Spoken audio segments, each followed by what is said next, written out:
Nosotros, como entidad de sociedad civil, creemos que es importante que se considere a la sociedad civil como uno de los actores fundamentales en defensa del Estado de Derecho. Ahora, también eso supone que debamos analizar cuáles son nuestras fortalezas y cuáles son nuestras debilidades en este sentido. Sin más dilación, yo le voy a pasar la palabra a nuestro vicepresidente, Salvador Vives, que es el que va a hacerse cargo de la tribuna del Club de Encuentro esta tarde.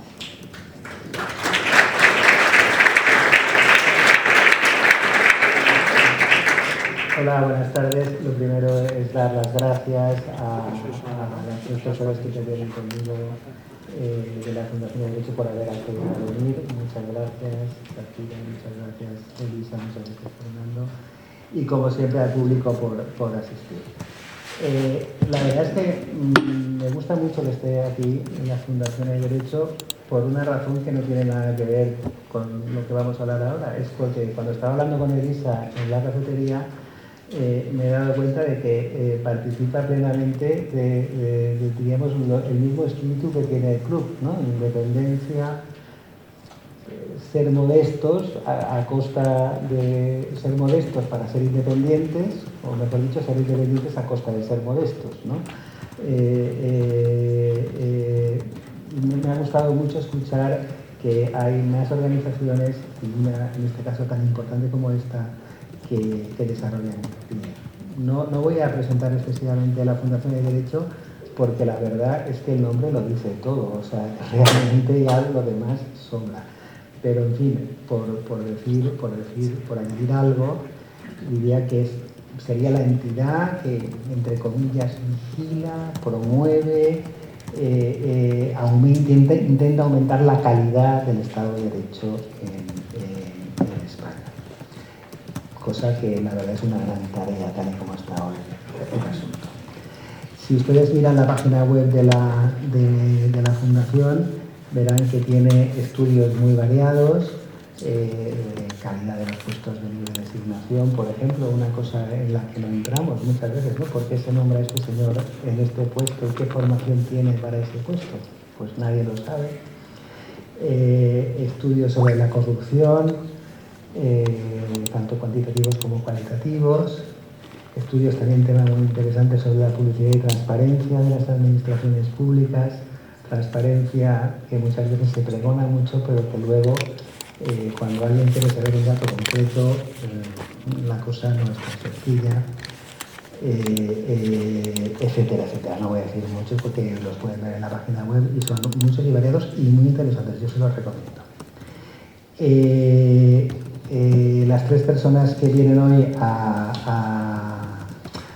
hablar en nombre de la Fundación y del informe que vamos a presentar, pues son tres personas, la verdad es que mejores no podían ser. Por un lado, Elisa de la Nuez, que es la codirectora del informe del que ahora hablaremos, es abogado del Estado, ni más ni menos, y ahora abogada en ejercicio.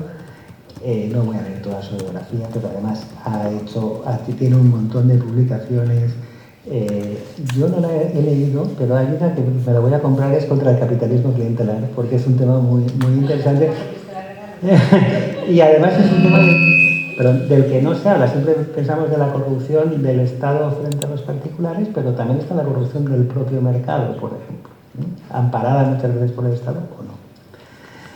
En segundo lugar, Fernando Jiménez, conocido de hace mucho tiempo y amigo, que es codirector del informe, junto a Elisa, catedrático de Ciencia Política en la Universidad de Murcia y miembro del Consejo de Transparencia de la Ley de Valencia Antifraude, y autor de muchas publicaciones que tampoco voy a detallar porque no sería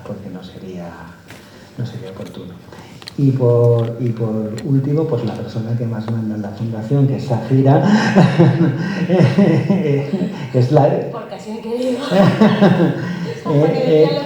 la directora general de Derecho, entiendo que abogada, aunque no lo tengo, y como experiencia profesional tiene mucha y muy variada, pero quizá la más destacable es haber dirigido Amnistía Internacional en la Comunidad de Madrid durante mucho tiempo y haber dirigido también la sección de estudios de Amnistía Internacional.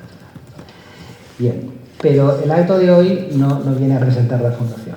El acto de hoy viene porque la Fundación ha realizado un estudio que en realidad es un estudio que es realmente el centro del interfundacional de la Fundación, ¿no? de la Fundación, que es sobre la salud del Estado de Derecho en Fijas. Y a partir de aquí yo me callo y tienen la palabra. Muchísimas gracias, Salvador. Muchas gracias también a Amparo, la presidenta del club.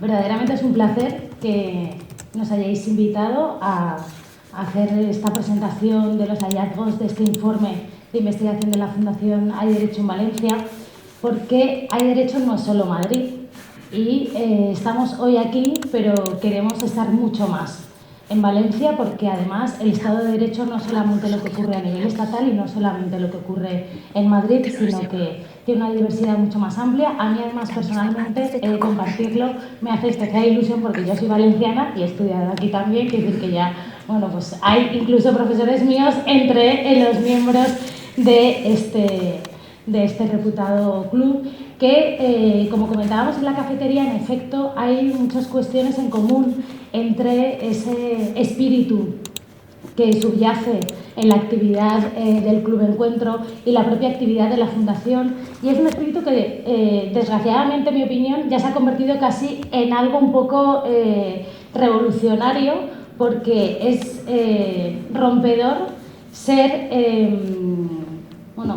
querer tender puentes, ¿no? Y querer poder hablar de todo, gobierne quien gobierne, sea cual sea la afinidad o la simpatía o antipatía política que cada quien tiene, y eso es lo que pretendemos hacer desde la Fundación Hay Derecho, ¿no? Cultivar que las reglas del juego funcionen bien, sea quien está ejerciendo en ese momento, ostentando el poder, para de alguna manera pues ese tentador siempre ampliación y uso abusivo del poder, pues ponerle límite y asegurar que las cosas funcionen bien. Por eso, desde ahí pivota toda la actividad de la Fundación. Este informe, como muy bien señalaba Salvador, es un informe de alguna manera paraguas a muchas de las áreas de trabajo que aborda la Fundación, pero no es el único. Y, de hecho, mencionabas una cuestión sobre los nombramientos discrecionales, por ejemplo, en este caso, de quienes están al frente, los altos directivos de empresas y otras entidades del sector público, y estamos cerca, a principios de junio, haremos pública una nueva investigación que además toma en esa primera fase la referencia de la Comunidad Valenciana y la Comunidad de Madrid, investigando y analizando pues cómo se hace eso, porque intentamos hacer una aportación de base objetiva para poder debatir cómo mejorar el sistema. Eso es lo que intentamos que sea el gran aporte de valor de la Fundación Hay Derecho. Y entonces es una fundación que lo que saca es molesto, ya se lo advierto, es molesto. Y el día que no moleste, pues será que no estamos haciendo bien la misión por la cual nacimos. No significa que el fin sea molestar, no lo es en absoluto, se actúa desde el máximo respeto a las instituciones, como no podría ser de otra manera, pero sí el no tener reparos, no tener pelos en la lengua, y me acompañan además dos personas que son los dos codirectores del informe, junto con el profesor Germán Teruel, que también pertenece a la Cátedra de Buen Gobierno de la Universidad de Murcia, que lo que efectivamente no tienen son pelos en la lengua, y ni cuando se expresan ni cuando abordan las investigaciones. Y ya entrando en qué es lo que se investiga en este informe. El informe tiene 6 bloques dedicados respectivamente al Poder Legislativo, Poder Judicial, la Fiscalía General del Estado, alguna cuestión relativa a la protección de derechos humanos en relación con el Tribunal Europeo de Derechos Humanos, y otra parte dedicada a contrapesos institucionales, y finalmente una parte relacionada con transparencia y con lucha contra la corrupción. En primer lugar, hará un contexto de por qué surgió la necesidad del informe por parte del profesor Jiménez, por qué fue necesario, qué preocupaciones se detectaron para que fuera necesario este trabajo. Pero antes de cederle la palabra, yo quiero decirles, avanzarles en el para qué se hace este informe. Esta es una investigación hecha para servir a la sociedad civil, para servir a quienes han de tomar decisiones desde las instituciones públicas, desde los partidos políticos. Por eso todo el conocimiento de la Fundación siempre es de acceso gratuito. Intentamos que tenga la máxima difusión y este informe está abierto a sus planteamientos de mejora. Y lo digo realmente, o sea, tomamos buena nota. Esta es la primera edición del informe, pretendemos que tenga, estimamos que una elaboración, una actualización bienal, y queremos que se mejore. Y una de las cosas además que queremos ir ampliando también es la información autonómica. Ahora mismo es sobre todo de base estatal, porque si no hubiera sido inabarcable, pero si hemos dejado algún punto relevante donde no hayamos puesto el dedo en la llaga, pues por favor recogemos el guante. Y la otra cosa que pretende pues es de ofrecer una medición lo más cuantificada posible, y por eso se acude la elaboración del informe a fuentes, hay cifras de elaboración propia, también se acude a fuentes oficiales, y también incluso se han aplicado algunas herramientas de inteligencia artificial como Quanticae para poder dar un barrido a todas las sesiones en el Congreso de los Diputados, también a las ruedas de prensa del Consejo de Ministros de varias legislaturas, para poder tener en datos de qué se habla también en esos espacios, ¿no? Además de otros datos que ahora veremos. Así que, en primer lugar, y ya para abordar lo que es la materia sustantiva del informe, me gustaría, Fernando, que pudieras compartir por qué considerasteis en un primer momento que era necesario analizar lo que estaba pasando en el Estado de Derecho en España. Bien, Sofía, muchísimas gracias. Muchísimas gracias a los organizadores.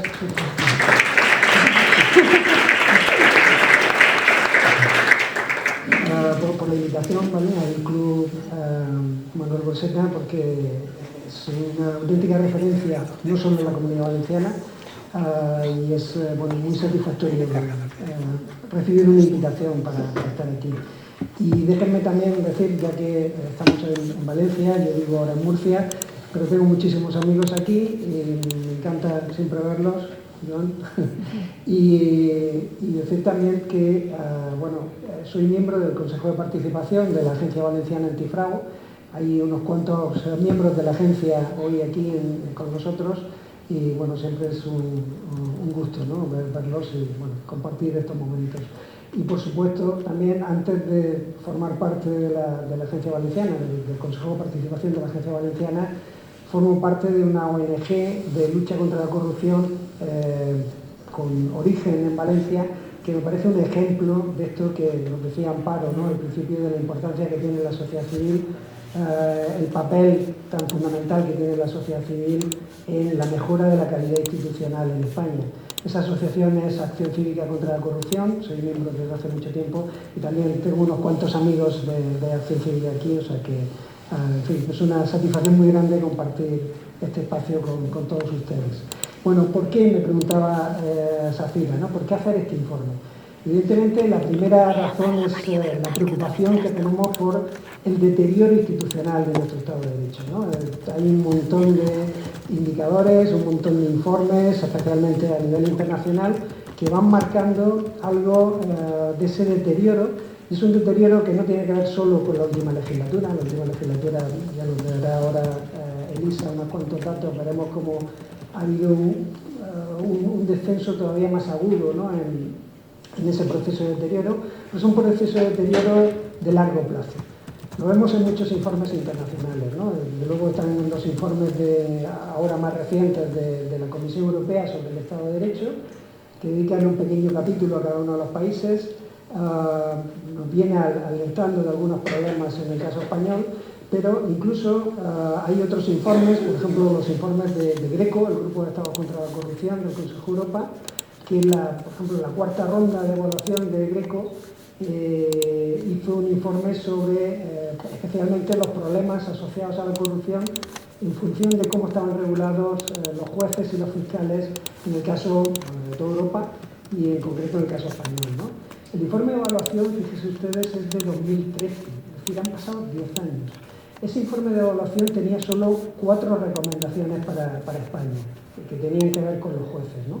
Con cómo podemos tener un sistema judicial, un poder judicial con mayor capacidad de independencia con respecto a la política, ¿no? Pues esas 4 recomendaciones resulta que 10 años después todavía no hemos cumplido con una de ellas en absoluto y con otra de ellas solo parcialmente. Es decir, solo tenemos un cumplimiento satisfactorio de 2 de las 4 recomendaciones, ¿no?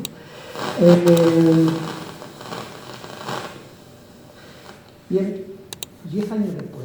Bueno, esto es un problema, ¿vale? El que hayamos tardado tanto tiempo en ponernos un poco las pilas sobre las recomendaciones que nos hacía el Consejo de Europa, desde el punto de vista de eso, de cómo fortalecer esa independencia judicial, ya indica un problema. Pero luego tenemos algo que nos gusta mucho a nosotros, que es cómo traducimos estos datos. Bueno, pues también hay unos datos del Banco Mundial. El Banco Mundial tiene unos indicadores que se llaman los indicadores de gobernanza mundiales. Y estos indicadores de gobernanza van teniendo una serie de cifras desde el año 96 en adelante. Podemos ver la trayectoria de distintos países en 6 indicadores fundamentales, ¿vale? De esos 6 indicadores, 2 tienen mucho que ver con lo que hemos hecho en este informe. Uno de ellos es el indicador de calidad de la regulación en España, la calidad normativa. Bueno, pues resulta que, por ejemplo, les voy a dar algún dato, en 2002 España estaba en una posición en el percentil 88,65. ¿Qué quiere decir eso? Que solo había un 11% de países que tenían una mejor calidad normativa que España, en 2002, ¿vale? Solo un 11% de los países del mundo tenían más calidad normativa que España. Bueno, 2021, hemos bajado a la posición 74, al percentil 74, es decir, ahora hay más de 25% de países, ¿vale? Un 26, prácticamente 26% de países que tienen más calidad normativa que España. Es decir, España va descendiendo en cuanto a su calidad normativa. Y el otro indicador es el Estado de Derecho, ¿vale? Hasta qué punto el Estado de Derecho funciona bien, etcétera. Bueno, pues resulta que en el año 2000 España ocupaba el percentil 90. Es decir, había solo 10% de países que tenían un mejor Estado de Derecho que el caso español, ¿no? Bueno, resulta que en 2021 hemos descendido al percentil 78. Por tanto, que ya hay más de un 20%, más de un 21% de países que tienen más calidad en su Estado de Derecho que el caso español. Por tanto, esto es lo que nos mueve un poco al informe, ¿vale? A hacer un repaso sobre las debilidades de nuestro Estado de Derecho desde el punto de vista de que venimos acumulando un proceso de deterioro y que hay que ponerle freno y hay que recuperar un poco la calidad normativa y la calidad institucional que teníamos. ¿Cómo podemos ver esto? Bueno, lo primero que también queremos llamar la atención es que estamos preocupados, pero no somos alarmistas. Muchas veces cuando miramos los problemas de corrupción en un país como el nuestro, pues tendemos inmediatamente a verlo, en fin, como que toda la corrupción está en nuestro país, ¿no? No toda la corrupción del mundo está en este país. Y eso no es justo tampoco, ¿no? No tenemos un problema de deterioro institucional, pero tampoco tenemos un Estado de Derecho de los peores del mundo. Estamos dentro del 20% de países con más calidad de gobierno del mundo. Es decir, tenemos problemas, pero nuestros problemas no son en absoluto parecidos, yo que sé, a países como los centroamericanos, ¿no? No nos parecemos en absoluto a Nicaragua, El Salvador o Guatemala, ¿no? Tenemos problemas, pero no estamos tan desesperados como eso, ¿no? No hay que ser alarmistas en ese sentido, ¿no? ¿Esto qué quiere decir? Bueno, pues que nuestros problemas son dentro de lo que es esta cabeza de león, ¿no? De la cabeza de león de los países del mundo, pues estamos quedándonos atrasados y esto no es conveniente para nuestro país. Debemos tener una conciencia mayor de lo que está ocurriendo y ponerle solución, ¿vale? Y a veces esto no es fácil, ¿no? ¿Cómo salimos de esa cola de león, ¿no? Bueno, pues eso es lo que también lleva a que hagamos el informe. El informe tiene un sentido muy fundamental y es que queremos generar un debate sobre esta situación, un debate sobre este deterioro institucional, un debate sobre posibles soluciones a ese deterioro institucional, pero un debate que rompa con lo que es la lógica del debate público habitual en España. Es Es decir, que rompa con la lógica partidista. Nos queremos apartar de la lógica partidista. No se trata de ver el debate sobre el deterioro institucional de España como una manera de darle la razón a un partido y quitársela a otro. Yo creo que la sociedad civil ahí tiene una responsabilidad en sí misma de generar un debate suficientemente sosegado, suficientemente informativo, suficientemente de fondo y que no entre en esa lógica. Hay que apartarse de la lógica de la competición partidista, ¿no? Por eso hemos hecho un informe pues, básicamente cuantitativo, con datos muy contrastados, con datos que en algún caso son de creación propia, pero en muchos otros casos son datos oficiales, y se trata de eso, de tener información para generar un debate sobre un problema que no es un problema de un partido político, que es un problema de país, es un problema que compartimos todos y que debemos ponerle solución también entre todos, ¿no? Y eso me lleva al último punto. ¿Cómo podemos hacer eso? Bueno, pues como decía Amparo, es muy importante aquí el papel de la sociedad civil, ¿vale? Somos muy conscientes también, desde organizaciones como el Club Encuentro Manuel Burseta, como la Fundación del Derecho, como la cátedra no es una sociedad civil como tal, pero bueno, es parte de la universidad sí es sociedad civil. ¿Cómo podemos generar ese debate desde una sociedad civil organizada, sabiendo que nuestra sociedad civil en España es una sociedad civil débil, pero no es una sociedad civil inútil, ¿vale? Es una sociedad civil con capacidad de acción. A Zafira le encanta este tema y seguro que ella va a poner algún ejemplo, ¿no?, de cosas que podemos hacer en ese sentido, ¿no? La idea es, si no tenemos una presión social, si no ejercemos esa presión social desde la sociedad civil organizada hacia nuestros partidos, los partidos siempre van a tener otro tipo de prioridades en lugar de ocuparse de enfrentarse con el problema de este deterioro de nuestro Estado de Derecho, ¿no?, de nuestras instituciones.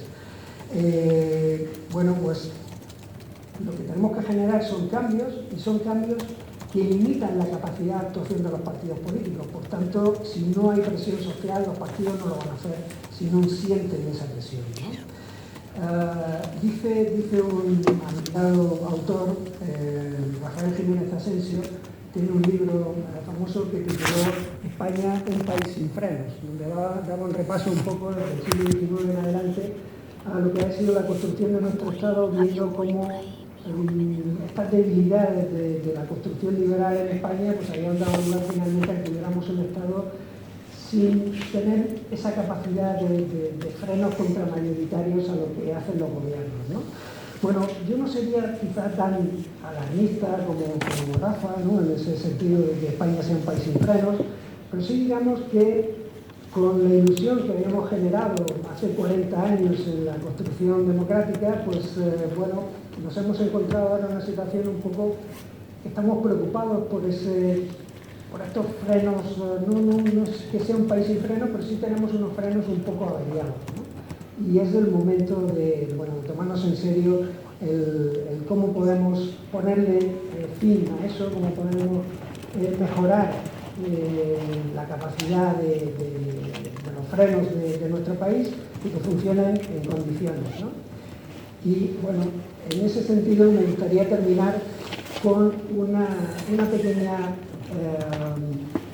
pequeña cita de una reciente entrevista que le hacía La Vanguardia hace 5 o 6 días a un intelectual y político como Michael Ignatieff, ¿saben? Este político canadiense que fue incluso el candidato presidencial del Partido Liberal en Canadá y que cosechó un sonado fracaso, siendo alguien que tiene una capacidad de análisis político brutal.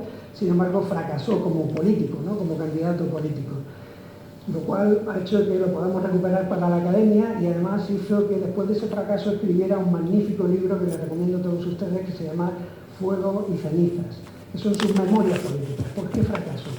Su experiencia y su análisis de por qué fracasó ese ejercicio, ese paso por la política, ¿no?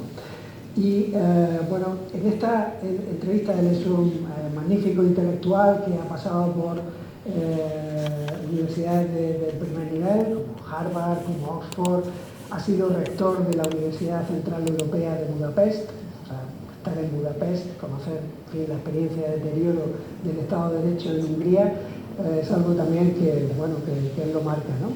Y él dice en esa entrevista de hace 5 o 6 días en La Vanguardia, y es que no entendemos lo que es la democracia. Yo creo que este punto es fundamental, ¿no? No entendemos lo que es la democracia. Pensamos que son elecciones y gobierno de la mayoría. Pero la democracia es control del poder. La democracia es control del poder. Mantener a la gente libre. La democracia, estaba siendo entrevistado por La Vanguardia, la democracia es la vanguardia, dice. Es decir, es la prensa, las universidades, los tribunales supremos, el poder de la gente en las calles, el gobierno de la mayoría equilibrado por un poder contramayoritario. Eso es lo que estamos perdiendo con el interior de nuestro Estado de Derecho, y esa es la razón de por qué un informe como el que hemos empujado desde la Fundación de Derecho y la Cátedra de Buen Gobierno de la República. Muchas gracias.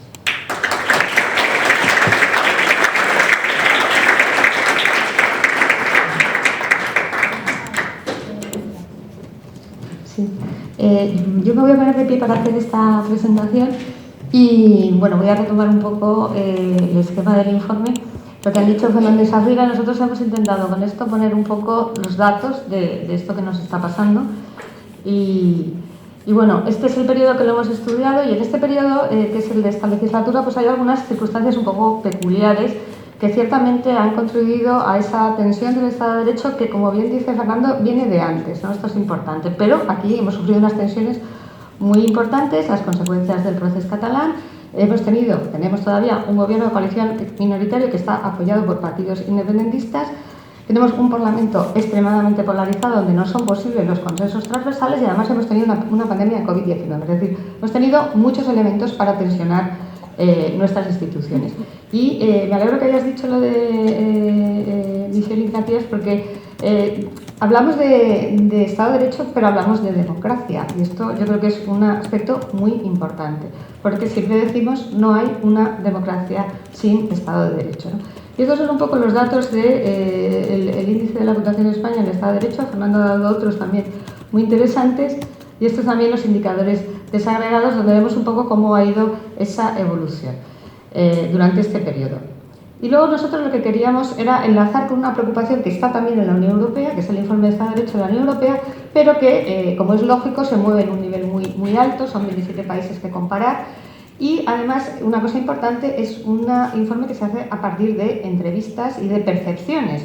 Y a nosotros nos parecía que podíamos dar un paso más con indicadores objetivos y también con una referencia a nuestro propio contexto institucional y político. Estas son un poco las preocupaciones básicas del informe del Estado de Derecho del año pasado, algunas de las cuales hemos retomado en este informe, y está a punto de salir, saldrá ahora en junio el informe del Estado de Derecho de este año, que no creo que cambie mucho. Y, como digo, nuestra idea, bueno, ya lo ha comentado Sofía, lo comentamos muy rápidamente, hemos tomado indicadores en base en datos que son datos públicos o que hemos accedido a ellos a través de solicitudes de transparencia, y la idea, y de verdad que es muy importante, este es un primer informe, por tanto estamos abiertos a sugerencias, ya nos han hecho en otras presentaciones, para enriquecer el informe en periodos sucesivos. Y otra cosa muy importante que ha dicho Safira, nos gustaría también tener una parte del informe dedicado a lo que pasa en algunas comunidades autónomas, por lo menos en las más importantes, porque por ahora esto es un informe básicamente estatal. Esta es un poco la metodología, que ya la ha comentado Safira, que a lo mejor deberías ir a buscar tu bolso. Esta es un poco la estructura del informe. Y sin más, entramos un poco en uno de los aspectos esenciales del informe, que es el poder legislativo, ¿no? Y que también lo ha comentado Fernando, con un dato por ejemplo, de calidad regulatoria. Estamos perdiendo calidad regulatoria y, digamos, empeorando en lo que sería el papel del poder legislativo, ¿no? ¿Y cómo lo hemos medido eso? Pues, por ejemplo, se nos ha ocurrido medir el uso del decreto ley como forma casi ordinaria de legislar, ¿no? Y esto es lo que ha ocurrido en esta legislatura. Se fija en lo que tenemos en leyes orgánicas, leyes ordinarias y decretos leyes. Es cierto que hemos tenido un estado de alarma, por tanto esto puede justificar durante el estado de alarma el uso de decretos leyes, pero digamos, se puede ver que incluso en el 2018 tenemos muchos más decretos leyes que leyes ordinarias, y también cuando termina el estado de alarma seguimos con esa tendencia, ¿no? Esto también lo hemos mirado en relación con las Cortes Valencianas y vemos que es algo muy parecido. Y esto, cuando hemos ido a presentar informes fuera de Madrid y hemos hecho este mismo ejercicio, estamos viendo que esta es una tendencia general. Por tanto, no es una cosa que pase solo en el Parlamento Nacional. Y claro, el problema de los abusos del decreto ley no es de ahora, pero sí es verdad que se ha agudizado, se ha extremado en esta legislatura, ¿no? Y esta sería un poco la medición de los decretos leyes al mes por legislatura. Esto es lo que viene pasando desde el principio de la democracia y es lo que está pasando ahora. Por tanto, hemos alcanzado el máximo de decretos leyes al mes por legislatura precisamente en esta última. Claro, decreto ley. Me imagino que la mayoría de ustedes son juristas. Saben que el decreto ley tiene una forma de elaboración totalmente diferente, es una norma legislativa que hace el Gobierno y digamos, la intervención del Parlamento es muy limitada. De hecho, aquí lo pongo, puede convalidar o no convalidar el decreto ley. Solamente 5 decretos leyes durante todo el periodo de la democracia no han sido convalidados, y luego es verdad que se puede tramitar como proyectos de ley, por tanto con más garantías, pero sin embargo esto no pasa tanto como parece, es decir, hay muchos decretos leyes que no van a terminar aprobándose como una ley, y aquí tenemos también los datos de esta legislatura. Por tanto, nos quedamos, por así decirlo, con esos decretos leyes que tienen además muchos problemas, aparte de que, como ya digo, el proceso de elaboración es muchísimo menos garantista, no tenemos un montón de informes, de trámites de audiencia que tiene una ley ordinaria, pero es que además tiene problemas porque se tiende a meter en ellos de todo, ¿no? Una especie de saco donde se mete de todo.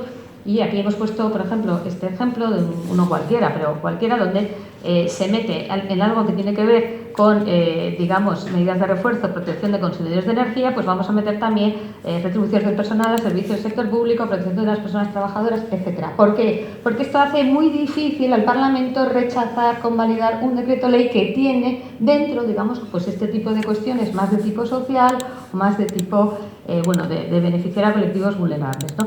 Y luego, también es cierto, bueno, esto también lo quería comentar, porque esto se suele poner menos, se suele hacer menos hincapié en algo que también es un fallo muy claramente en una democracia, que es la aprobación cuando se aprueban las leyes de presupuestos generales del Estado, que se supone que son las leyes que van a ordenar las cuentas del año siguiente, ¿no? Esto es lo que ha pasado a nivel estatal, que es absolutamente disfuncional. Se estaban aprobando las leyes de presupuestos muy, digamos, mucho más tarde de lo que correspondería, e incluso tuvimos una legislatura que directamente terminó abruptamente porque no se aprobaba la ley de presupuestos. Y esto sí que, como digo, no se suele ver tanto, pero al final es una idea de qué poca importancia se le da a la ley que va a ordenar los ingresos y los gastos públicos del año siguiente, cuando se estaban aprobando, como ven, en momentos muy posteriores. Hemos comprobado, sin embargo, pueden estar tranquilos, que en la Comunidad Valenciana no pasa esto y, digamos, ha sido un proceso mucho más razonable, que es lo que tiene que pasar, es decir, que se aprueban a finales del año anterior, como es lógico, para que eso tenga algún sentido.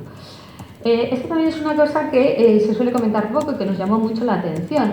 Lideramos el ranking de los países de la Unión Europea por incumplimiento, que tienen abiertos procedimientos de infracción por incumplimiento de obligaciones legislativas comunitarias, ya sea por retraso en la transposición o por defectuosa transposición. ¿Y esto por qué es relevante? Porque es muchísimo el derecho interno que viene del derecho comunitario. Es decir, en algunos, por ejemplo, en el ámbito del derecho público hay muchísima normativa que viene del derecho comunitario. Por tanto, esto llama la atención.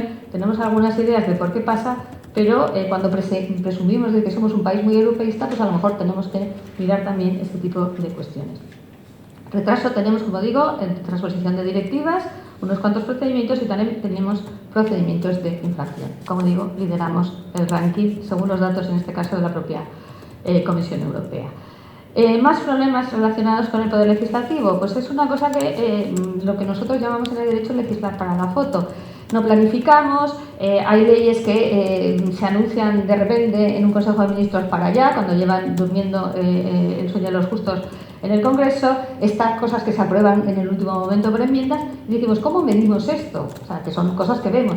Pues se nos ocurrió ir a ver, porque hay una cosa que se llama el Plan Anual Normativo, pues vamos a ver si el gobierno que hace un plan anual normativo lo cumple o no lo cumple, o en qué medida lo cumple. Solo tenemos estos dos porque esto empieza en el año 2020 y lo que nos encontramos esta es la evaluación del plan de cumplimiento, de cumplimiento normativo. Entonces, claro, nos llamaba la atención porque esto parece que salía muy bien y decíamos, una cosa un poco rara, pero claro, todo tiene un poco de truco. Entonces, el problema es que nos dicen que cumplen muchísimo, el grado el cumplimiento normativo es muy alto del plan porque se mide en lo que se inicia la tramitación, ¿vale? Pero lo que nosotros queríamos saber era cuánto se aprueba, porque esto es un poco, ¿no? Inicia la tramitación de todo esto que venía en el plan anual normativo y cuánto se aprueba. Y como vemos aquí, el tanto por ciento de iniciativas aprobadas ya es muchísimo menor. Es decir, no se está cumpliendo el propio plan que el gobierno considera que son las leyes que tiene que aprobar en un ejercicio. Más cosas que hemos visto también, bueno, hemos apuntado también algún problema de la Fiscalía General del Estado. Aquí no es tanto datos porque es verdad que el informe tiene también algún aspecto cualitativo, pero sí apuntamos a problemas que nos han parecido muy relevantes y que también están apuntados en el informe de la Unión Europea, que es la falta de independencia de la Fiscalía General del Estado. Aquí hemos puesto el caso de la exministra de Justicia, de Loret Delgado, como síntoma del problema, sabiendo que, evidentemente, la dependencia del Fiscal General del Estado tradicionalmente ha sido muy alta al gobierno de turno, pero, digamos, de alguna forma se da un salto cuando ya directamente es una persona que viene del propio gobierno.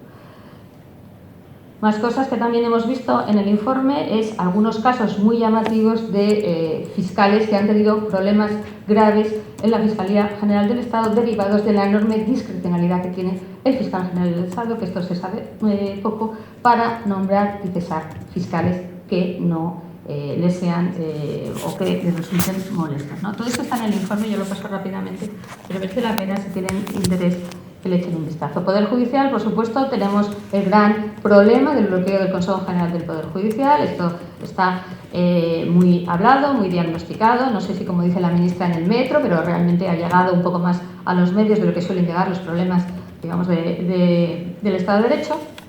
Pero donde nosotros queríamos hacer hincapié es que este es un problema que está impactando en los ciudadanos y en los procedimientos, ¿no? Y hemos actualizado en el informe, evidentemente no está recogido este informe de la Sala de Gobierno del Tribunal Supremo, que es de 18 de enero de este año, pero donde está diciendo qué es lo que está pasando con la plantilla del Tribunal Supremo y con los procedimientos y en cómo ellos piensan que se está reduciendo la capacidad de dictar sentencias, porque, como saben, el Consejo General en funciones, por una norma que también se aprobó en esta legislatura, no puede nombrar o no puede cubrir esas vacantes, en este caso del Tribunal Supremo. Entonces, esto impacta directamente, este es el tema de los nombramientos.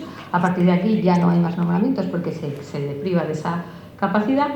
Y, en cualquier caso, bueno, esto también es interesante, como decía Zafira, esto es la preocupación que revela las ruedas de prensa del Consejo de Ministros sobre la situación del Consejo General del Poder Judicial. Por tanto, no se habla en el metro, porque las ruedas de prensa del Consejo de Ministros sí se habla. Esto lo hacemos con una herramienta de minería de datos muy interesante.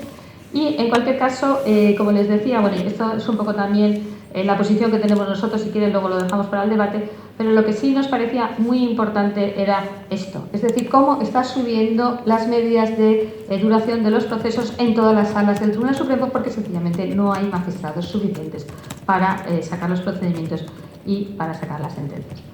Ay, perdón, esto no venía aquí, esto era para Barcelona. Esto es, como les decía, puesto un poco en cifras la duración de los procesos en el Tribunal Supremo, que, como ve, pues básicamente va subiendo en todas las salas. Y esto también es otra cosa que también nos parece muy interesante poner aquí de relieve, porque seguro que ustedes han oído muchas veces que es que tenemos muy pocos recursos en el sistema judicial. Bien, lo que tenemos es muy pocos jueces y fiscales en relación con la Unión Europea. Tenemos una media mucho más baja, de 11,2 jueces por cada 100.000 habitantes, cuando además tenemos una judicialización que solo tendremos que medir para sucesivos informes mucho mayores. Es decir, nos vamos mucho más a los órganos judiciales y tenemos un porcentaje mucho menor de jueces por cada 100.000 habitantes. Aquí estamos pues un poco en la cola de la Unión Europea. Esta es un poco la misma idea, como ven, que además es una cosa que no ha mejorado en la legislatura, que por supuesto, ay, perdón, porque me han puesto la de Cataluña, pero bueno, perdón. Esto es un problema porque no sé si no tengo los datos de Valencia, entonces, pero bueno, vale. Sí, vale. Es que hicimos una presentación para Barcelona que, como ven, tiene algunos datos para Barcelona y pensaba que me la habían adaptado, pero que no. Esto también es una cosa muy importante, que es el problema de la eficiencia en el gasto. Muchas veces decimos, es que gastamos muy poco en justicia. Bueno, pues no gastamos tan poco en justicia, estamos por encima de la media de la Unión Europea. Por tanto, la sensación es que no gastamos lo suficientemente bien, ¿no? Y bueno, pues eso es una cosa que vamos a ver para el siguiente informe del Estado de Derecho, que ya tenemos algunas ideas y algunos números de qué hacemos con todo ese dinero que va a justicia y que no sirve para mejorar las ratios ni de los procedimientos, ni de los tiempos, ni de los jueces y fiscales por habitante. Esto también es una cosa muy preocupante que también la pone de relieve el informe de la Unión Europea. Tenemos unas críticas constantes desde el poder, que esto es importante, desde el poder a los jueces cuando las sentencias no les son favorables, y no son críticas a las sentencias, que son totalmente legítimos, son críticas a las personas, y eso es un salto que está muy claro que supone un deterioro del Estado de Derecho, ¿no? Tenemos puertas giratorias entre política y justicia, quiere decir, los jueces pueden ir a política y volver después al Poder Judicial sin ningún tipo de limitación, y eso tampoco es habitual en la Unión Europea. Tienen que establecer periodos, digamos, de lo que llaman un cooling off, para que no puedan volver inmediatamente si se dedican a políticas, que parece razonable. Y tenemos también un problema con los indultos, porque sí es verdad que hemos tenido un descenso de los indultos, lo que tenemos es una creciente controversia sobre su concesión. Es evidente que esto ha tenido mucho que ver con los indultos del proceso, pero lo que nosotros nos queremos fijar es el problema de cuando los indultos se dan en contra de lo que dice el Tribunal Sentenciador y el Ministerio Fiscal, porque entonces aparece ese concepto un poco de una posible oportunidad que puede entenderse en un sentido de oportunidad política, que ciertamente no es el concepto de la ley del indulto, y por tanto tenemos un elemento más de, digamos, falta de control de los actos del poder, porque, bueno, esto no lo he dicho, pero es obvio, el principal control de los actos del poder es precisamente el Poder Judicial. Esto sería también un poco, con esta herramienta que les digo, cómo ha ido evolucionando las menciones de indulto en las ruedas de prensa, que se disparan lógicamente con relación a los indultos del poder. Esto también es un tema relevante. Hemos hecho también referencia a la protección de los derechos humanos en España. Es interesante porque también se ha oído mucho que somos un país que tiene muchos problemas con el Tribunal Europeo de Derechos Humanos. Los datos no nos dicen esto, pero sí nos dicen una cosa que nos ha parecido interesante, que es, aunque tenemos pocas sentencias condenatorias, las que tenemos son sobre todo por el tema del proceso equitativo, el proceso con las debidas garantías. Por tanto, una llamada de atención. Esto sería un poco, como digo, las sentencias que tenemos por condenas y las que tenemos por violación de ese artículo 6, que sí que, bueno, pues parece que tiene que ver con esos problemas que puede haber en el Poder Judicial. Y voy a seguir muy poquito, Safira, ¿te parece? También tratamos de otros contrapesos institucionales, autoridades independientes y rendición de cuentas. Como bien dice Fernando, el punto siempre es, tiene que haber contrapesos al poder, límites al poder, cómo están funcionando nuestros límites al poder. Entonces, por ejemplo, hemos tenido el problema de la crisis en la renovación del Tribunal Constitucional. Esto no está estudiado en el informe porque es posterior, pero sí lo queríamos poner de relieve porque hubo realmente una crisis institucional grave cuando no se podía renovar a los magistrados del Tribunal Constitucional, que saben que al final se resolvió, pero sí que nos pareció que era un ejemplo muy claro de cómo la politización, en este caso del Consejo General del Poder Judicial por un lado y del propio Tribunal Constitucional por otro, estaba haciendo que estas instituciones no funcionasen adecuadamente. Esto también es otra cosa que también hay que poner de relieve, que más allá de la politización está el tema de qué está pasando con la duración de los procesos. Esto está analizado hasta el año 2021, pero realmente la duración de los procesos cada vez es mayor. Dicho de otra forma, el Tribunal Constitucional cada vez tarda más en resolver. Y hay otra cosa que aquí no hemos puesto, pero para otros informes vamos a poner, es cómo decide sobre qué se resuelve y cuándo. Porque claro, llama mucho la atención que estemos ahora viendo sentencias sobre recursos que se pusieron hace 12 años, ¿no? Incluso la propia sentencia sobre el estado de alarma se dicta después de terminar el estado de alarma, ¿no? Tenemos también aquí un problema de cuándo se decide o cómo se decide o qué se saca en cada momento, teniendo en cuenta que estos son los retrasos que hay en la tramitación de los recursos. Transparencia, lucha contra la corrupción. Aquí, esta es una de las cosas que nos ha llamado mucho la atención, es el del censo que ha habido en la preocupación por la corrupción en España. Nosotros que llevamos tiempo trabajando en esto, pues realmente nos ha llamado la atención. Estos son datos del CIS, pero están confirmados, lo digo por el tema del CIS, están confirmados también por otro tipo de datos parecidos. Por ejemplo, tenemos la preocupación por la corrupción y también transparencia, dos temas que ligamos, pues vemos que cae tremendamente en este periodo. Bueno, pues nos ha parecido que era interesante. Y aquí, que tenemos al presidente de la BAF, queríamos también dar una nota un poco de buenas noticias, porque, y esto sí que lo hemos preparado aquí expresamente para Valencia, no está en el informe, pero es verdad que creo que pueden estar orgullosos del trabajo que está haciendo aquí la Agencia Valenciana Antifraude, que la están colocando, digamos, en las best practices de Fight Against Corruption de la Comisión Europea. Y yo creo que también es importante que esto que se conozca fuera de Valencia, ¿no? Y nosotros vamos a hacer ese trabajo en la medida de lo posible, porque cuando algo se hace bien, y a veces se hacen bien cosas en las comunidades autónomas y no siempre se sabe esto en Madrid, hablando en plata, yo creo que hay que contarlo, y yo creo que es muy interesante que esto ha conseguido subir enormemente a la Comunidad de Valencia en este indicador internacional, que a mí realmente cuando lo he visto me ha parecido maravilloso, ¿no? Que es pasar del puesto 14 al 6 en el European Quality of Government Index, pues creo que es una cosa que es para estar muy, muy orgullosos, y que ojalá que se pueda replicar en otras comunidades autónomas. Este sería también el número de denuncias que se han presentado ante la BAF, que como vemos está subiendo, y esto también me ha parecido muy interesante, que es qué es lo que se denuncia, ¿no? Y aquí tienen un poco el tipo de cuestiones que se denuncia ante la Agencia Antifraude, y también tiene que ver con algo que ya trataremos más adelante, que es con la legislación nacional de protección de denunciantes, que no va exactamente en esta dirección y que además a nosotros en Hay Derecho no nos gusta demasiado, ¿no? Pero bueno, esto lo hablaremos, o si quieren, más adelante en el coloquio. También hay un interés creciente por la transparencia. Estos son también los datos, en este caso, del Estado. La transparencia siempre tiene mucho que ver con la corrupción, es decir, todo lo que es opaco es algo que de entrada se puede sospechar, porque no te quieren dar los datos. Y también lo que hemos visto, estos son datos del Consejo de Transparencia, es que lo que está pasando, aunque es verdad que en 2021 caen, pero no tanto como pone aquí porque deriva de la pandemia, lo que pasa es que la Administración se está animando a recurrir las resoluciones favorables al ciudadano en materia de transparencia. Eso yo creo que es algo también que está pasando aquí en la Comunidad de Valencia. Los datos del 2021 entendemos que derivan del parón de la pandemia, por tanto no son muy relevantes, estos son del 2022. Bueno, ¿y por qué esto también tiene una cierta relevancia? Porque lo que estamos viendo, estos son datos del Consejo de Transparencia, es que lo que las administraciones se han ido dando cuenta que a lo mejor que recurrir o que bueno, pues a lo mejor es directamente, o recurrir y luego tener una sentencia, es directamente no cumplirla, ¿no? Entonces lo que estamos viendo es que, por lo menos a nivel estatal, es que el porcentaje de resoluciones del órgano de transparencia que no se cumplen va aumentando hasta llegar a un número bastante relevante en el año 2021. Esto sería también por administraciones territoriales, que se ve un poco la misma derivada.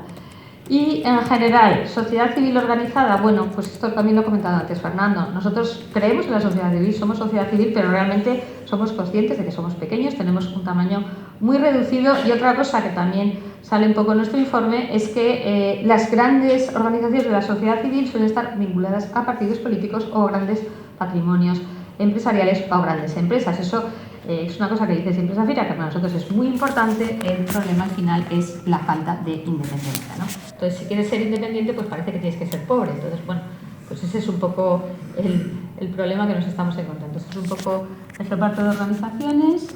Bueno, un poco para que vean que básicamente las grandes organizaciones pues están ligadas a patrimonios o fundaciones ligadas a partidos políticos, y realmente la parte de fundaciones independientes de Estado de Derecho pues es un porcentaje pequeño en todos los sentidos, pequeño también presupuestariamente.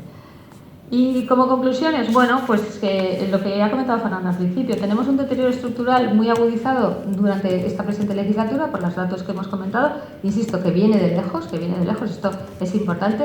También ha dicho Fernando una cosa muy importante, esto no es, aunque hemos analizado esta legislatura, esto no es un problema para que se use como de forma partidista, son las reglas del juego para cualquiera.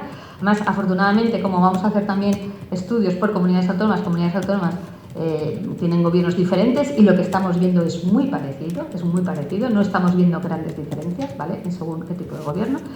Y, por tanto, pues al final tenemos un problema de deterioro del Estado de Derecho, tenemos un problema también de estas instituciones de contrapeso muy sometidas a un reparto de cuotas partidistas y, por tanto, que no pueden hacer bien sus funciones. Y, como digo, es que no solo es un problema de independencia, es también un problema de profesionalidad y de eficacia, porque si tú no nombras a las personas adecuadas en estas instituciones de contrapeso, no van a poder hacer bien sus funciones.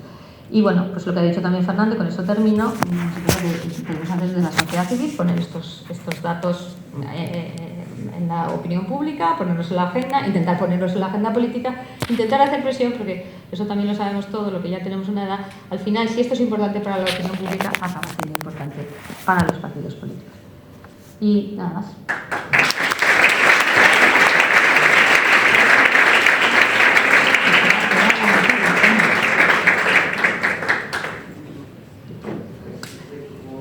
No sé si hay alguna pregunta, si tenéis. Supongo que habrá muchas. Y a la palabra, que si no les pregunto Sí, yo. no, van a pedir la palabra y si no empiezo yo, o sea que... ¿Nadie quiere hablar? Seguro, ya sé yo. Hasta ojo primero Juan. Bueno, Vicente. Bueno, me parece muy interesante, yo había consultado en la web el informe, pero me ha parecido muy interesante vuestra exposición. Y efectivamente habéis hecho referencia a la opacidad. La opacidad yo creo que es fundamental, ¿no?, en contra de la corrupción y tal. Y se me han ocurrido un montón de preguntas, pero no voy a dar mi conferencia, ni muchísimo menos aquí. Entonces lo quiero centrar en dos cosas. Una, la prensa. La prensa, por ejemplo. Yo no sé qué subvención recibe el país, ni El Mundo, ni ABC, ni La Razón, ni...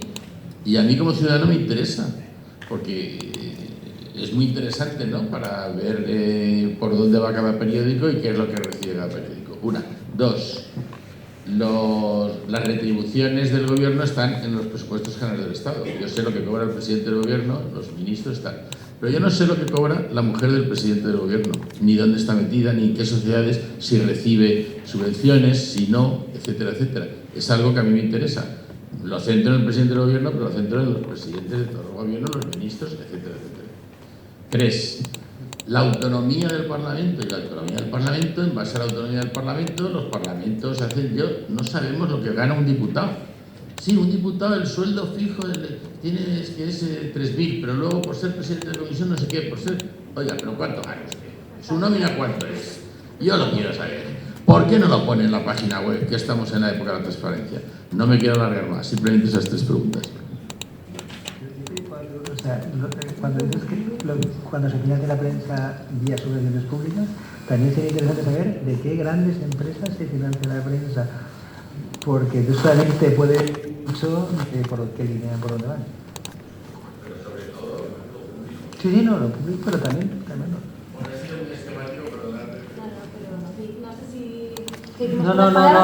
Vamos conversando ya. Bueno, yo quería comentar alguna de las cosas, otras comentará Elisa, pero has mencionado la transparencia y el asunto de los medios de comunicación, y ahí también no solamente la poca transparencia que hay en cuáles son las fuentes de financiación que hay detrás de los medios de comunicación, ya sean públicos o privados, sino que en estos momentos es imposible saber cuál es el dinero público que reciben los medios de comunicación de manera agregada, porque la información se hace pública, se asigna, se adjudican por campañas, se hacen lotes en las adjudicaciones, de manera que no es posible saber con qué criterios se va. En algunos casos ni siquiera hay transparencia en los criterios de adjudicación para la difusión de las campañas. O sea, ni siquiera a priori se sabe si se responden, por ejemplo, a criterios de alcance, o sea, cómo se mide el alcance de algunas campañas en los medios, sino que eso se mantiene en un segundo nivel de opacidad. Y ha habido 2 trabajos en los que hemos colaborado, no es una investigación propia, pero hemos colaborado desde el Derecho con un grupo de investigación universitario que ha estado durante 3 años siguiendo este tema. Ha sido un trabajo tedioso de hacer solicitudes de información a la administración y en ningún caso han podido llegar a comprobar los datos agregados de al final cuánto recibe el medio, es decir, porque esta es otra trampa de la transparencia, te doy información que no puedes tratar. O sea, con la que no puedes extraer conclusiones, o en todo caso coges un PDF de 200 páginas, otras 400 otras, y tú lo picas y lo transformas en una herramienta tratable, que esa es otra cuestión, ¿no? Es que los datos se puedan cruzar y sean tratables de forma masiva. Y eso la Administración en estos momentos no lo está ofreciendo.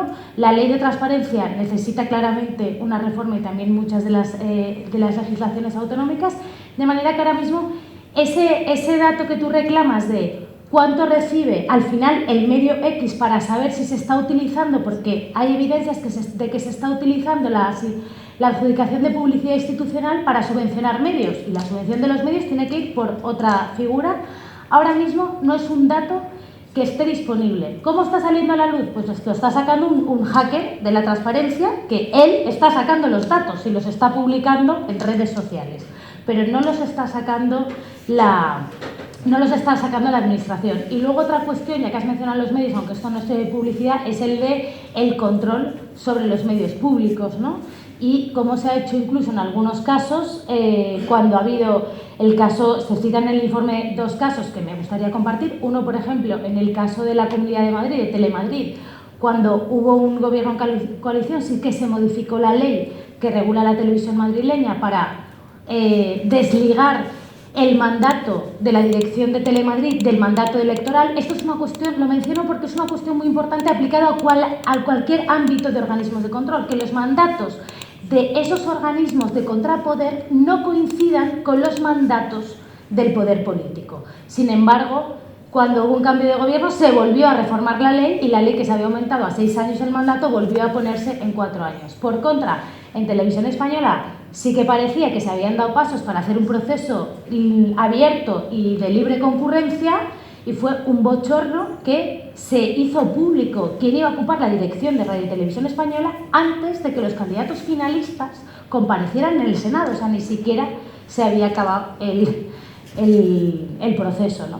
Y sobre algunas de las cosas de las que he mencionado, querías hablar de la transparencia de los salarios, sí, en el Congreso, sí, de los Diputados. El tema de la transparencia de los salarios, en principio, eso se puede pedir y debería estar. El problema que hay particularmente con el Congreso es que no están controlados por el órgano de garantías de transparencia, sino si no te dan esa información, que se puede pedir perfectamente, es una cosa clarísima, que es una información por transparencia, que estoy de acuerdo, debería estar en la web, pero no en general, sino, oiga, perenganito, eso se puede pedir por transparencia. El problema es que si te dicen que no o te dan largas, te tienes que ir directamente a los tribunales de justicia. Pero tomo nota porque eso es una cosa que absolutamente es pública, no hay ninguna duda de que eso tiene que ser público, es más, lo deberían publicar ellos en su web. Eso tal. Pero lo que dices de los consortes, pues hombre, ahí ya entras en otro terreno que me temo que la ley de transparencia no llega hasta ahí. Hablando de lo que publica el Congreso, ocurre lo mismo en cuanto a opacidad y el tema de los grupos de interés o los lobbies. Una de las recomendaciones de la Comisión Europea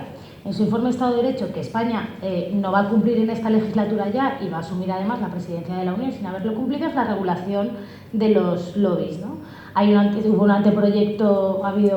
anteproyecto de ley, pero vamos, raro será que dé tiempo a tramitarlo en el ámbito de esta legislatura. Pero es que el Congreso, por ejemplo, tiene un compromiso de código de buenas prácticas para que se publique toda la agenda de los diputados y no se cumple su código de buenas prácticas. La presidencia de la Cámara no hace nada para que se cumpla, y lo que podía fortalecer esa obligación, que era incorporarlo como una reforma en el reglamento del Congreso, la Comisión de Reglamento del Congreso, que debía trabajar esa reforma para meter el control de las relaciones con los grupos de interés y la huella normativa, y que sepamos con quién, para qué, con qué posición y en qué ha influido, no se ha reunido en toda la legislatura la Comisión de Reglamento del Congreso para abordar ese tema, ¿no? Que es otro ejemplo de cómo se vacían, o sea, se llenan por un lado una cuestión normativa y por otro lado, en paralelo, se despoja. Aquí tenías algo. Sí. Me ha parecido entender que esto no figuraba en la página del Congreso la retribución de los diputados. ¿Es así? Es que yo recuerdo, yo creo que la por supuesto muy equivocada, yo creo que la pero que retribución soy una sí, persona lo que tú curiosa te referías y era yo a las he verificado qué monumentos tienen determinados diputados, incluso su estado patrimonial.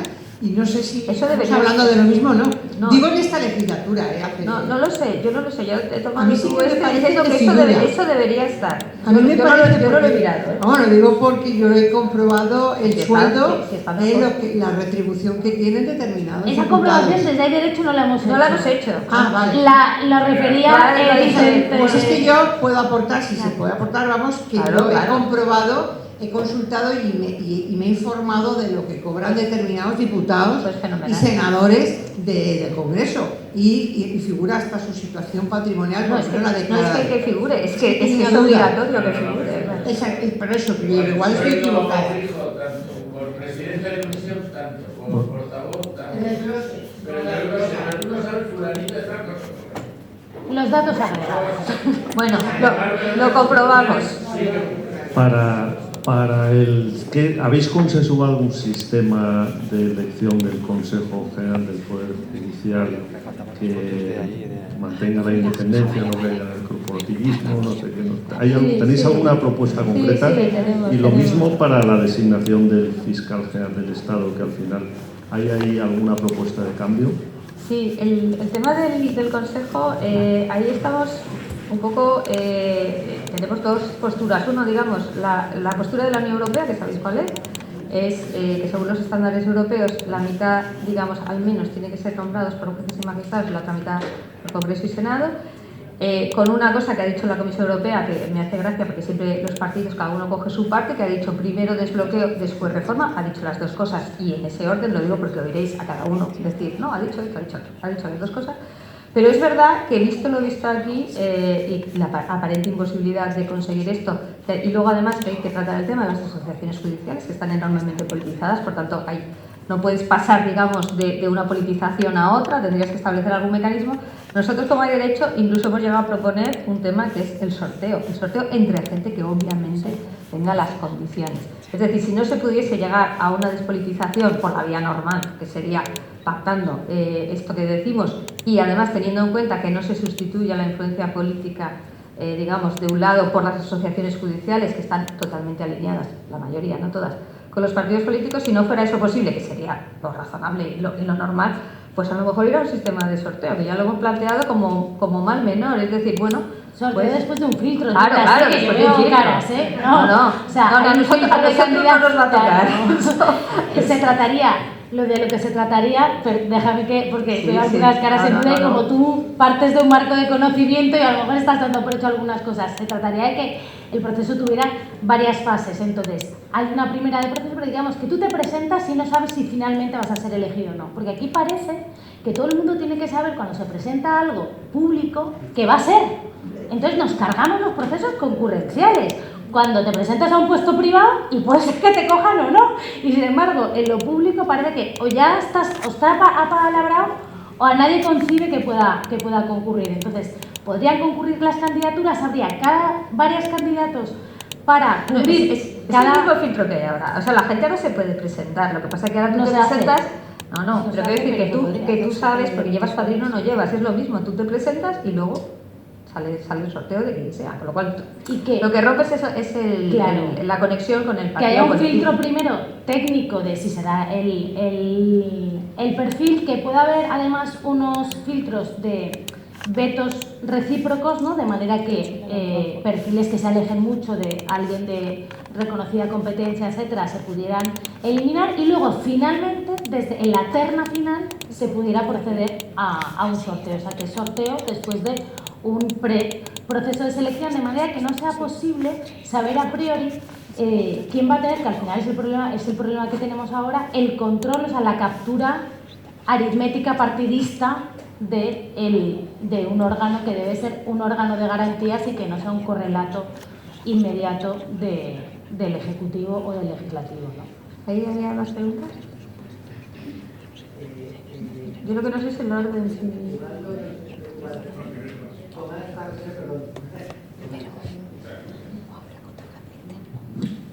Buenas tardes, muchas gracias por la conferencia. Yo quiero empezar por dar una felicitación. Creo que hay organizaciones como Hay Derecho que están haciendo un papel esencial para el buen funcionamiento de nuestra democracia y que hay que agradecerse. Y por tanto, bueno, pues vaya por delante mi felicitación. Luego, digamos, siguiendo la conferencia, me han surgido dos dudas importantes. La primera es la siguiente. ¿Está cuantificado el daño que produce a la economía española esta caída de la calidad normativa? Entiendo que sí. Bueno, la caída de la calidad normativa y sobre todo de la caída del Estado de Derecho, ¿no? El deterioro del Estado de Derecho. Esa es la primera pregunta. Y luego la segunda, se ha mencionado en términos muy elogiosos a la Agencia Valenciana Antifraude. No discuto que lo haga muy bien, pero a mí me parece que la aparición de este tipo de entes parajudiciales en realidad es más una muestra de deterioro del sistema judicial que una muestra de buen funcionamiento del Estado de Derecho. Sí, yo te contesto. No son órganos judiciales, tienen unas facultades de investigación y a mí me parece más un síntoma del problema que una posible solución al mismo. Pregunto. Sí, yo te comento, con respecto al tema de la calidad regulatoria, yo no sé hasta qué punto eso se puede cuantificar. Sí he visto informes hablando de la relación entre la calidad regulatoria y la inversión en un país, que es una forma de cuantificarlo, ¿vale? De todas formas, yo sí que tomo nota porque para el informe siguiente vamos a intentar ver si hay algún modelo que pueda de alguna forma repercutir. Yo sí que he visto relacionado calidad regulatoria con inversión, es lo que he visto en números. Pero es evidente, yo creo que sí que... ¿Tú tienes? Ah, mira.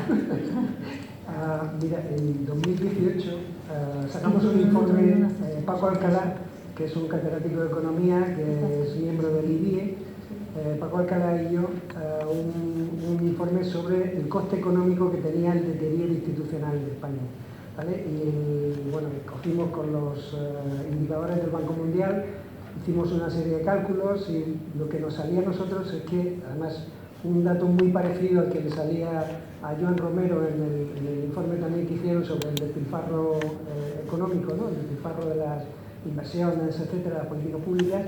A nosotros nos salía que ese deterioro tenía un coste de en torno a un 16% del PIB. 16% del PIB. Entonces, Fernando se refiere más a la calidad regulatoria. La calidad regulatoria es uno de los indicadores. Es uno de los indicadores, pero, por eso. O sea, en concreto, la calidad regulatoria, de hecho, es el de los 6 indicadores del Banco Mundial. Cuando nosotros hicimos el informe en 2018, el peor indicador era el control de corrupción. Ese era el que iba peor. Hoy día, el que va peor es la calidad normativa, la calidad regulatoria. Es el peor de todo. Entonces, esto del 16% era líneas generales de todos los indicadores, de los 6. Es decir, lo que no hicimos fue individualizar cada uno de los indicadores que coste tenía. Pero, en fin, en términos generales, eso, este deterioro. Por eso decíamos, en ese momento decíamos, la mejor salida para la crisis que teníamos entonces, la de la gran recesión, la mejor política procíclica a favor de salir de la crisis es invertir en calidad de las instituciones, ¿no? De las instituciones públicas, cuando puedes tener un rendimiento mucho mayor, ¿no? de la economía. Vas a tener que hacer el indicador de calidad. Perdona que iba a contestar el tema de la VAP, me ha parecido importante. No. A ver, mira, yo te cuento una cosa porque me llamó mucho la atención de uno de los fiscales generales del Estado cuando empezamos en este tema de los denunciantes de corrupción, y me acuerdo de que declaró: no necesitamos una protección de los denunciantes de corrupción, ya tenemos las leyes suficientes. Entonces, claro, te llama la atención porque conocíamos un montón de casos de tal y no sé qué. Entonces, estoy de acuerdo, claro, esto es un fracaso de las instituciones en el sentido de que no llegas a proteger a los denunciantes, no puedes luchar contra la corrupción, el Poder Judicial no llega, la Fiscalía no llega, pero está en la realidad. Está en la realidad. Entonces, claro, tú al final vas necesitando unos organismos especializados que hacen una parte del trabajo que esas instituciones a lo mejor podrían hacer, pero que realmente no hacen. Por eso te digo que yo cuando digo no necesitan protección porque ya los protege la Fiscalía, ya los protege el Poder Judicial, es que eso no es verdad. Es que eso no es verdad.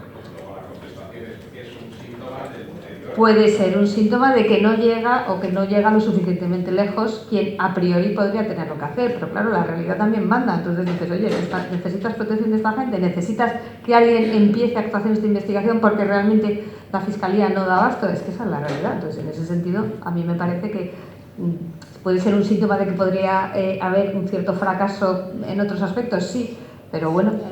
Las represalias a los denunciantes es un fracaso, y es un fracaso social, no solo del sistema judicial. Sí, sí.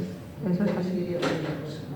Digo, las agencias anticorrupción depende también de cómo esté formada, es decir, que no cualquier agencia anticorrupción puede ser positiva, ¿no?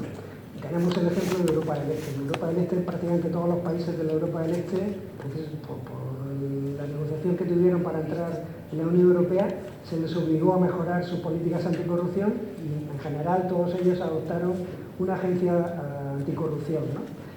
Y estas agencias anticorrupción en países del Este, salvo excepciones, son un desastre. ¿Un desastre por qué? Porque se convierten en un martillo en manos del gobierno para darle a la oposición en la cabeza. Por eso la diferencia es que la agencia valenciana es un ejemplo de un buen diseño de una agencia antifraude, ¿no? De una agencia anticorrupción.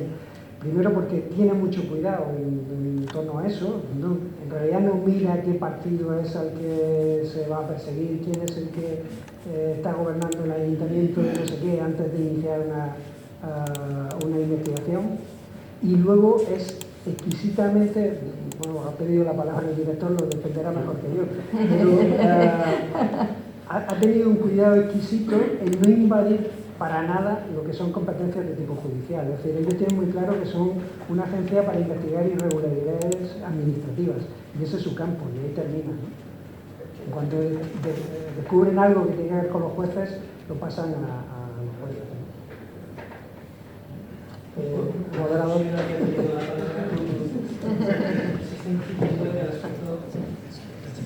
Se está incidiendo en el aspecto de la investigación y aquella investigación que puede cruzarse con la investigación judicial, que como muy bien has dicho, Fernando, la agencia cuando de una investigación suya en el ámbito administrativo se encuentra con comportamientos, con conductas que cruzan el umbral de lo penal, aplicamos a rajatabla nuestra ley que dice que hemos de trasladar todas las actuaciones al ámbito del Poder Judicial o del Ministerio Fiscal. Y esto es lo que se viene haciendo. Pero es que de las investigaciones de la agencia solo una pequeñísima parte termina teniendo connotaciones de que ha cruzado el umbral de lo penal. El resto son conductas en el ámbito administrativo irregulares e ilegales. Cuando muchas veces se habla del derecho penal como la última ratio, la pregunta que nosotros hacemos es, bueno, ¿y la primera ratio cuál es? Porque aquí hemos adoptado un modelo de lucha contra la corrupción de cuando el delito ya se ha producido, pero no aquellas conductas y aquellas actitudes que terminan muchísimas veces, si nadie las frena, si nadie las para. Estoy hablando de conflicto de interés, estoy hablando de tráfico en los ámbitos de la contratación, en el ámbito de las subvenciones. Si nadie hace nada, o quedan impunes por aquello de que, como la primera ratio nadie la ha previsto ni nadie la contempla, lo dejamos todo a la última ratio. Y lo que ha ocurrido en España es que sencillamente ha incumplido la Convención de Naciones Unidas contra la Corrupción, que le exige crear organismos como la Agencia Valenciana Antifraude, pero a nivel estatal.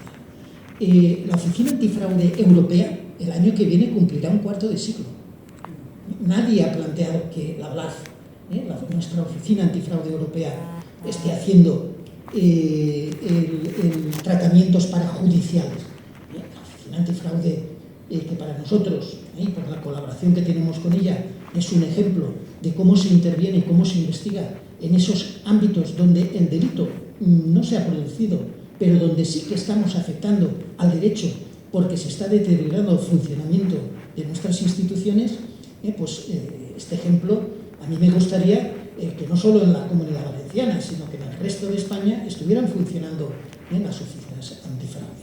Y luego hay dos funciones que nadie entra en ellas, que es la prevención.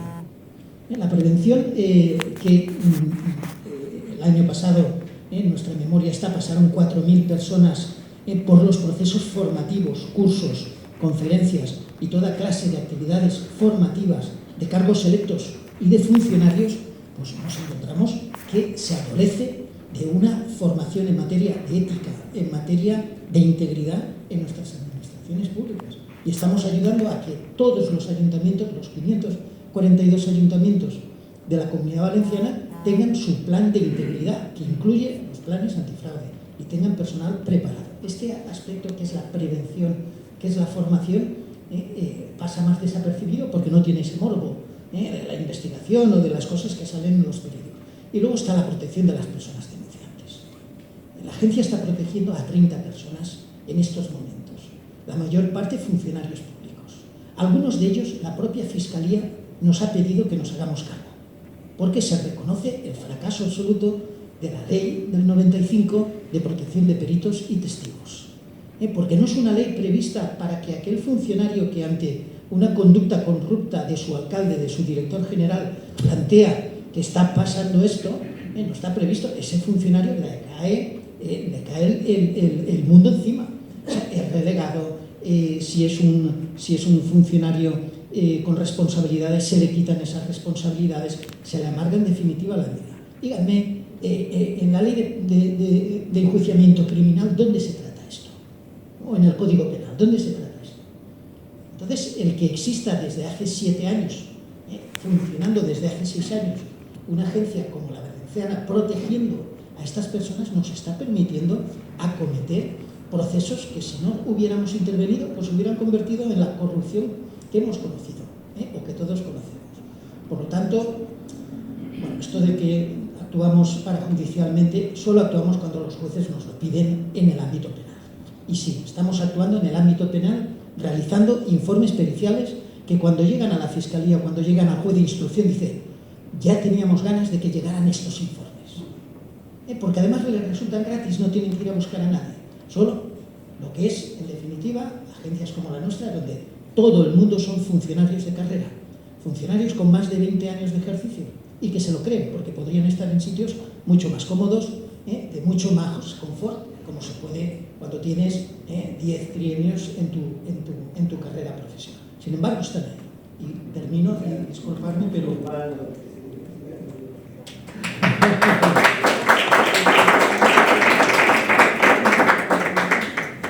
Vale. Y creo que vamos a ir acabando, ¿no? Bien, buenas tardes. Yo voy a ser esquemático, obvio las felicitaciones, pero lanzo reflexiones. Consejo Judicial. ¿Por qué tanto problema para elegir a los miembros? Muy sencillo, porque nombran a los jueces a ver. Por lo tanto, a lo mejor el problema no es cómo se eligen los miembros del Consejo Judicial, no había problemas. Se trata de cómo se eligen los jueces. Si yo fuese juez de carrera, y no lo soy notario, pues soy opositor, cuerpo escalonado, pues me gustaría acabar siendo magistrado del Tribunal Supremo. Y no podría serlo nunca, porque se nombran a dedo. Hay que decirlo así de claro. Por tanto, probablemente la solución, dirán que eso es tecnocracia. Bueno, pues chicos, entre tecnocracia y política, como está muy bien, tendría que decir, ¿no? Por tanto, primera reflexión, que a lo mejor tal vez que lo que hay que hacer es que los jueces accedan por mérito y capacidad, y por especialización, y no a dedo. Segunda reflexión, informes preceptivos. Vamos a ver, la técnica legislativa que se está utilizando, le hace enmienda en el Senado a última hora, bien proposiciones de ley que se saltan los informes preceptivos, eso debía estar, pero totalmente prohibido. Es que señores, eso ya es para la prostitución de la forma legislativa. Lo hemos visto con la mención, nada más y nada menos, del Tribunal Constitucional. Esto ni Estado de Derecho ni narices, esto es Estado de pandereta. Informes preceptivos, sigo con ellos. Yo he pedido algún informe preceptivo al Consejo de Estado. Lo he pedido porque como ya lo tenía filtrado y como estaba escribiendo me gustaba citarlo, ¿no? Citarlo como hay que citar, los que escribimos, con una fuente, ¿no? No, estoy esperando que me contesten el Consejo de Estado. Es que los informes de los órganos consultivos deberían de estar en la página web, todos y cada uno, sin excepción. Pero no solo el informe, todo aquello que acompaña el informe, porque a mí me interesaban los informes de todos los que los habían apuntado. Deberían estar sí o sí, es que no es ni discutible. Y acabo con más informes. Cualquier legislador es interesante consultarlo, porque las páginas web como CERTE del Congreso Senado son muy buenas. Se pone a su disposición tardíamente unos informes previos, legislación comparada, etc. Cuando uno se estudia un proyecto de ley, porque lo que estudio sobre él, pues lo sigue, ¿no? A mí me llama la atención que en esos informes previos que se le da a los legisladores no estén los informes preceptivos, léase Consejo de Estado. Vamos, me parece demencial. Luego llega la ley que sabemos todos, y dice, no nos hemos planteado, pero joder, pero es el Consejo de Estado. ¿Y dónde está ese informe? Que debía ser uno público y dos, por supuesto, ningún legislador podría opinar, enmendar, tramitar ni votar sin haberse leído el informe preceptivo del Consejo de Estado, del Poder Judicial o de quien corresponde. Sí, no, totalmente de acuerdo. Con respecto al Consejo del Poder Judicial, brevemente, obviamente, claro, el problema es que como seleccionan a dedo, como tú bien dices, a los magistrados del Tribunal Supremo y a los cargos de la cúpula judicial, este es el interés que tienen los partidos, no hay otro, porque la escuela de formación no, y bueno, a lo mejor podrían tener un cierto interés en el tema disciplinario por aquello de tal. Es evidente que este es el interés. Lo que pasa es que, claro, el tema, claro, muerto un perro se acabó la rabia, pero ¿quién quiere matar el perro? Porque es que además aquí hay muchos intereses. Lo que te dicen también es que, aunque establezcas un sistema de concurso, que lo que estás diciendo ahí, es verdad que parece que por lo menos para cargos como presidente del Tribunal Superior de Justicia, cargos que tienen un cierto componente de gestión, parece que a lo mejor tu formación o tu experiencia como juez no es exactamente lo que están buscando. Eso es lo que te dice la gente, que dice que tiene que haber un cierto margen de discrecionalidad. Pero yo también digo una cosa que la digo siempre, y seguro que aquí los que sois abogados en ejercicio, uno sabe perfectamente qué jueces ponen buenas sentencias y qué jueces no, lo sabe perfectamente. Entonces, claro, sería tan fácil como decir, bueno, vamos a ver qué sentencias, además se puede objetivar, ¿no? Oiga, a cuáles consistentemente se les revocan las sentencias, por ejemplo, ¿no? O a cuáles tienen más recursos. Es decir, que para la parte jurisdiccional yo creo que es perfectamente posible, y es que además se sabe quiénes son los jueces que ponen buenas sentencias en un entorno determinado, ¿no? Eso se podría hacer. Para la parte de gestión sí parece que debería haber un cierto componente un poquito más discrecional. Pero dicho eso, claro, es evidente que ese es el interés, que es controlar a los jueces básicamente del Tribunal Supremo, y te digo todavía más, de la Sala Penal y de la Sala de lo Contencioso Administrativo. Este es el objeto de deseo de los partidos políticos. Está claro. Lo otro que has dicho de los procedimientos legislativos, totalmente de acuerdo. Empezando por lo fácil, la transparencia, es evidente, todos los informes que son preceptivos tendrían que estar, digamos, a disposición del público. Eso forma parte, creo yo, de la transparencia. No lo creo yo, creo que es así por ley de transparencia, ¿no? Y luego, con estas cosas que dices tú de los procedimientos legislativos, yo creo que los estudiaremos el año que viene, porque realmente en el informe del año que viene es como dices tú, es un elemento total. Pero claro, prohibirlos, es que yo también a veces pienso, hay que decirle al legislador que no puede meter en una enmienda del Senado una modificación de mala manera, porque eso es cargarse la calidad de la norma que sale. Es que hay que decirle eso al legislador, porque claro, es un poco lo que decías tú, ¿no? Es que los testigos ya están protegidos, no lo decía yo, perdón, los testigos ya están protegidos por la ley de testigos, eso es mentira.